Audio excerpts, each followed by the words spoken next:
Les députés de la 9e législature du Bénin ont adopté le jeudi 13 mars 2025 la loi numéro 2025-09 portant cadre juridique de la chefferie traditionnelle en République du Bénin. Ainsi, nous avons officiellement 16 royaumes, 80 chefferies supérieures et 10 chefferies coutumières. Et ce nouveau cadre juridique accorde également des avantages et privilèges à ces rois, chefs supérieurs et chefs coutumiers. Votre télévision BLTV s'est rapprochée d'un garant de la chefferie traditionnelle de la ville de Parakou, avec qui nous allons essayer de comprendre les tenants et les aboutissants de cette nouvelle loi. Bonjour Baparapé et merci d'avoir accepté notre invitation. Bonjour, oui, c'est moi qui vous remercie. D'accord. Qui est Baparapé? Baparapé, à l'état civil, c'est Baboni Alassane, actuel Baparapé de Parakou. Nous allons entrer dans le vif du sujet. Oui. Dites-nous, en tant que Baparapé de la ville de Parakou, oui, quelle appréciation faites-vous de cette nouvelle loi adoptée par les députés? C'est d'abord un soulagement et une grande joie que cette loi puisse aboutir. Parce que nous avons quitté loin. On sort d'un silence grandiose provoqué par les différents changements de régime dans notre pays. Vous savez, la culture, rien ne peut effacer la culture. Quand on efface votre culture, c'est qu'on vous a effacé de la vie. Effectivement. Donc, nous avons vécu nos ancêtres, nos aïeux jusqu'à notre temps, dans notre culture. Même l'homme blanc qui est venu faire la conquête de nos pays n'a pas effacé des pans de notre histoire. Mais il y a eu un régime, dit régime révolutionnaire, qui est venu dire qu'une partie de notre culture est indésirable. Il s'agit de la royauté qu'on a qualifiée de féodalité et qu'il fallait combattre. Donc, les chefs traditionnels avaient été désarmés parce que leur pratique ne plaisait pas au régime. Et ça a duré un bon moment jusqu'à la conférence nationale où il a été reconnu qu'il faut réhabiliter nos cultures. Donc la chefferie traditionnelle a repris et là aussi c'est avec des dissensions, des disputes ici et là parce qu'on avait perdu les repères.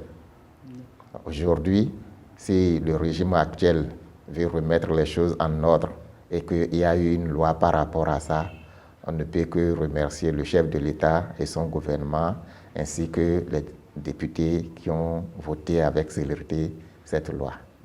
Donc nous remercions très, très sincèrement toutes ces autorités qui ont participé à l'aboutissement de la loi. Cette nouvelle loi précise en son article 17 oui, l'incompatibilité avec une condamnation judiciaire oui, définitive, la privation des droits civiques et politiques oui, ou mandat électif. Oui. Quelle lecture faites-vous de cet article? Il n'y a rien de bizarre dedans. Hein? Même dans notre ancien système, il y a des fautes qui vous éloignaient du pouvoir. Il y a des comportements qui vous éloignaient du pouvoir. Il y a des héritages, ça ne dépend même pas de vous, qui vous éloignent du pouvoir. Il y a toujours des critères pour désigner un roi. C'est pas n'importe qui, même si on est prince, n'importe qui ne peut pas être pris pour être roi. Donc, si quelqu'un a eu un comportement qui a permis de le condamner de façon claire et nette, oui, il ne peut pas vraiment être un bon prétendant pour un trône. Ça ne cause aucun problème. C'est en stricte collaboration, en stricte relation même avec nos pratiques. Quels sont les aspects, pensez-vous, que cette nouvelle loi sur la chefferie traditionnelle n'a pas abordé? Bon, là, il y a vraiment beaucoup à dire. Seulement, on va essayer de résumer les choses pour que vous puissiez comprendre. Parce que, d'abord, il aurait fallu qu'on ait le courage de ramener les choses au niveau où l'homme blanc est venu nous trouver. Parce que tout ce qui concerne les royautés en Afrique, et plus précisément au Bénin, on peut considérer que tout le monde a atteint son apogée à l'arrivée de l'homme blanc. Parce qu'à partir du moment où l'homme blanc est venu sur notre territoire, plus personne n'a évolué. On s'est arrêté là. Donc si on veut prendre une loi qui soit vraiment conforme au statut de chacun, il fallait donc se renseigner sur qu'est-ce que l'homme blanc est venu trouver dans tel endroit. Vous voyez par exemple, quand on dit un royaume par rapport à une chefferie, il aurait fallu se référer à qu'est-ce que l'homme blanc est venu trouver. Si on prend la situation de Parakou, nous, l'homme blanc est venu trouver le roi de Parakou en campagne contre Basila. Il avait fait, c'est la capitale Basila là qui était sous siège quand le blanc est venu. Et ils ont demandé où est le roi. Ils ont dit le roi est parti en guerre. Ou à Basila, il faut aller le chercher. Qu'est-ce que tu fais? Il dit je suis en guerre.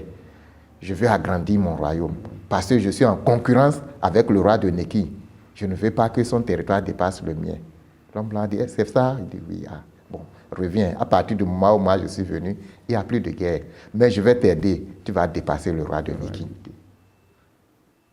C'est comme ça qu'ils l'ont ramené et ils ont signé un traité avec lui avant de poursuivre. Le roi de Neki a signé son traité, le roi de Parakou a signé le traité avant le roi de Neki. Ça veut dire qu'il est autonome, sinon il allait se référer au roi de Neki. Il ne pouvait même pas faire une campagne seul. C'était un royaume plein qu'on est venu trouver. L'homme blanc est venu trouver le royaume de Parakou, un royaume plein, avec comme chefferie supérieure, la chefferie supérieure de Bori, la chefferie supérieure de Begourou, la chefferie supérieure de Chassou, la chefferie supérieure de Warimaro et maintenant la chefferie supérieure de Ouangara, Parakou Ouangara. Il y a 5 chefs supérieurs qui étaient aux commandes sous le roi de Parakou. Donc on ne peut pas dire aujourd'hui le roi de Parakou, c'est un chef supérieur au lieu d'être un roi. Est-ce que vous avez compris? Oui. Quand on prend ça maintenant, dans le classement, vous sous-entendez que ces chefs supérieurs-là devraient se retrouver dans la loi. Ils ne se retrouvent pas dans la loi. Alors qu'il y a des chefferies qui n'atteignent pas nos chefferies supérieures-là, qui se retrouvent dans la loi.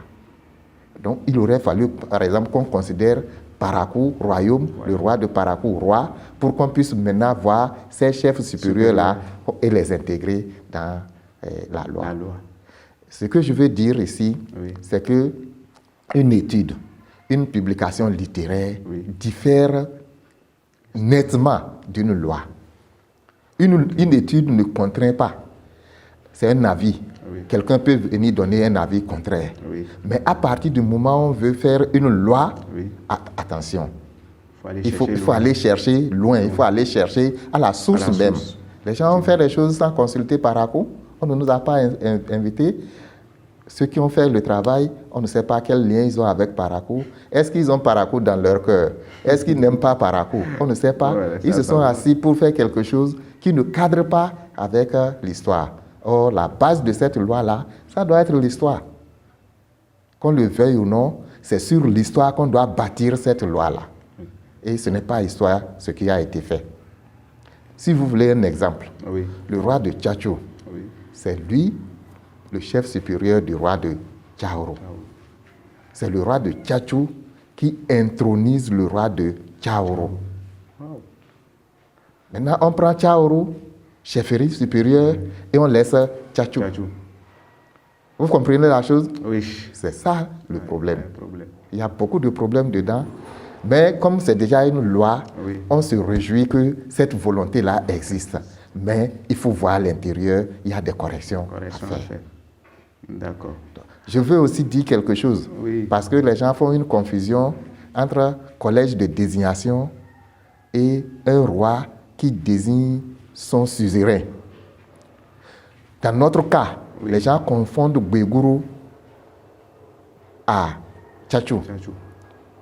Le roi de Begourou, il fait partie du collège de désignation du roi de Parakou Parce qu'au moment de l'intronisation du premier roi, quand les gens se sont concertés pour dire il faut l'introniser, c'est lui qu'ils sont partis voir pour dire ah, on veut introniser le prince qui était en train de partir vers Savais.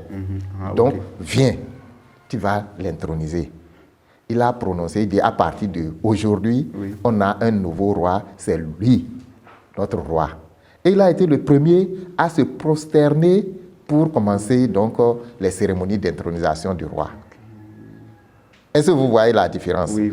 Quand quelqu'un intronise, il faut demander à quel titre. Est-ce en tant que supérieur hiérarchique ou en tant que président du collège de désignation? Si vous voulez, on peut prendre l'exemple de Niki. À Niki, quand le roi décède, tous les prétendants amènent leur kola vers le Sinadon Wiru. Le moment venu, c'est le Sinadon Wiru qui dirige la concertation pour la désignation du nouveau roi. Mais quand le nouveau roi est désigné, c'est lui qui, le premier, il prononce donc à partir du moment où aujourd'hui on a un autre roi, et c'est lui le premier qui se prosterne pour commencer le rituel d'intronisation. Il ne peut pas dire qu'il dépasse le roi de Niki. C'est son ministre. Sinadon Wiru est le ministre du roi de Niki. C'est comme ça entre Begrou et Parakou. Mais là, les gens ont voulu tordre le cou à l'histoire pour dire que c'est Begrou Sono qui intronise le roi de Parakou. Ce n'est pas la même chose.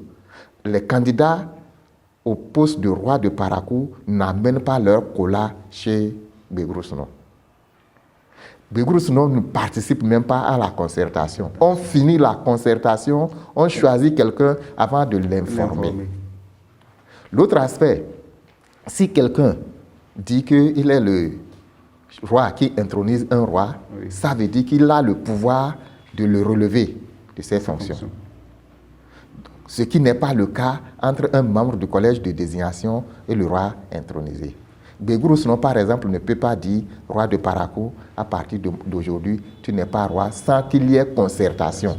C'est pourquoi il y a le village Sokuno. Sokuno, ça veut dire c'est là où on se concerte si on veut destituer le roi. On vient à Parakou, d'abord on fait la concertation, on dit ce qui est la faute, ce qui est reproché au roi, et on appelle, en ce temps il ne vient plus à Parakou, on appelle le roi de Begrou, il vient, il reste à Sokuno là, et c'est là où on prononce la sanction. Vous avez vu la différence? Oui. Donc il ne peut pas de lui-même se lever et dire à partir d'aujourd'hui tu n'es pas roi de Parakou. Or, si tu es son supérieur hiérarchique, le roi que tu as intronisé, s'il a fait une faute selon toi, tu peux le faire. Tu peux le destituer. Vous voyez, ça dit, il faut qu'on éclaircisse pour que les gens puissent comprendre. J'ai dit tout à l'heure qu'on avait 5 chefferies supérieures au mois où l'homme blanc est venu. Quand l'homme blanc est venu, il ne les a pas effacées. Il les a érigées en cantons. Et il y avait des chefs cantons sous le roi de Parakou. Le roi de Bori, chef canton, le roi de Begrou, chef canton, le roi de Tchatchou, chef canton, le roi de Warimaro, chef canton, et Baparapé, chef canton. 5. Est-ce que vous avez vu? Oui. Donc, le blanc n'a pas effacé ça. Normalement, nous-mêmes, on ne doit pas effacer, parce que c'est notre histoire. Aujourd'hui, si on se réfère à l'administration territoriale, Parakou, c'est 13 arrondissements. Le royaume de Parakou, c'est 13 arrondissements. Est-ce que vous voyez? 13 arrondissements. Alors que le Borgo entier contient 43. Parakou seul, ça fait 13 arrondissements. C'est la recherche d'un district urbain ou bien d'une sous-préfecture urbaine là, qui a fait qu'on a enlevé Tchatchou, Warimaro pour mettre dans Tchaourou et ériger Tchaourou en commune. Et ça a fait qu'il y a eu renversement de situation entre le roi de Tchaourou et le roi de Tchatchou. Parce que désormais la capitale est à Tchaourou. Le roi de Tchatchou n'a plus la même force que ce qu'il était par rapport à l'administration. Parce que s'il y a quelque chose, il faut que le roi de Tchatchou se lève pour aller vers le roi de Tchaourou. Ce qui est donc un bouleversement de rôle. Ils ont pris Bori, ils ont pris, comment ça s'appelle, Begrou, pour mettre dans Ndali. Tout ça, c'est le territoire de Parakou. Ça a fait que, administrativement, les gens sont de autres communes, alors que traditionnellement, ils sont de Parakou.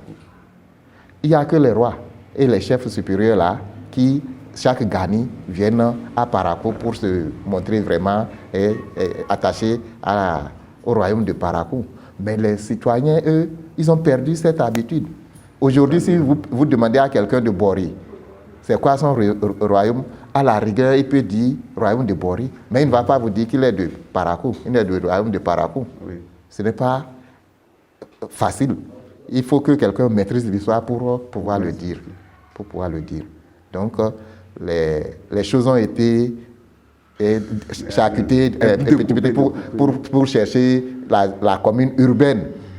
Et à l'époque, au début, la sous-préfecture de Tcharo, la sous-préfecture de Ndali, les sous-préfets étaient ici, à Parakou. C'était pour montrer qu'on ne retranchait rien à Parakou. Mais en réalité, aujourd'hui, on voit que tout a été retranché de Parakou. Donc, vous avez vu ce qui a amené maintenant, on pense que quand on dit royaume de Parakou, là, c'est les 3 communes de Parakou. Ce n'est pas les 3 communes de Parakou, le royaume de Parakou. Le royaume de Parakou est plus vaste que ça. Ça va jusqu'à Barienou, dans l'actuel Djougoula, Bori. C'est le chef supérieur de Bori qui commande jusqu'à Barienou et Serro. Nous tendons vers la fin de notre entretien. Baparapé, quelles sont vos recommandations? Nos recommandations, c'est, si on veut faire bien, de se baser sur ce qui est incontesté. Qu'est-ce qui est incontesté? Dans le Borgou, aucun roi ne dit « je suis l'égal du roi de Niki ». Donc ça veut dire que le roi de Niki, c'est leur chef, c'est leur supérieur hiérarchique. De trouver une place supérieure pour le roi de Niki, ça peut être empereur, ça peut être roi quelque chose qui le différencie des autres rois. Maintenant, de ne pas se fier seulement à la culture Wassangari pour dire que ce sont ceux qui ont les attributs de Wassangari seulement qui peuvent être érigés en roi. De considérer chacun là où sa puissance l'a amené avant l'arrivée du blanc. Et dans ce cadre-là, on doit prendre Parakou comme un royaume et les chefferies supérieures de Parakou doivent être intégrées dans la loi. Partout où il y a eu des injustices comme ça, qu'on les corrige pour que cette loi-là, qui était tant attendue, qui est un soulagement, ne devienne pas une source de tension pour les communautés. On ne respire pas. Depuis que cette loi-là, même depuis le projet, les gens ont commencé par nous interpeller. Comment vous pouvez vous taire? Mais on ne peut pas aller affronter la chose sans vraiment prendre des dispositions. On est convaincu que ça va être corrigé et Inch'Allah, ça va faire qu'on va tous applaudir la nouvelle loi. D'accord. L'adoption de cette nouvelle loi marque une étape significative dans la reconnaissance et l'encadrement du rôle de la chefferie traditionnelle au Bénin. Toutefois, son application nécessitera une sensibilisation accrue afin d'assurer une mise en œuvre harmonieuse et respectueuse des réalités locales. Merci à vous, Baparapé, pour cet échange enrichissant qui éclaire davantage les enjeux et perspectives de cette réforme. C'est moi qui vous remercie. Très sincèrement, merci.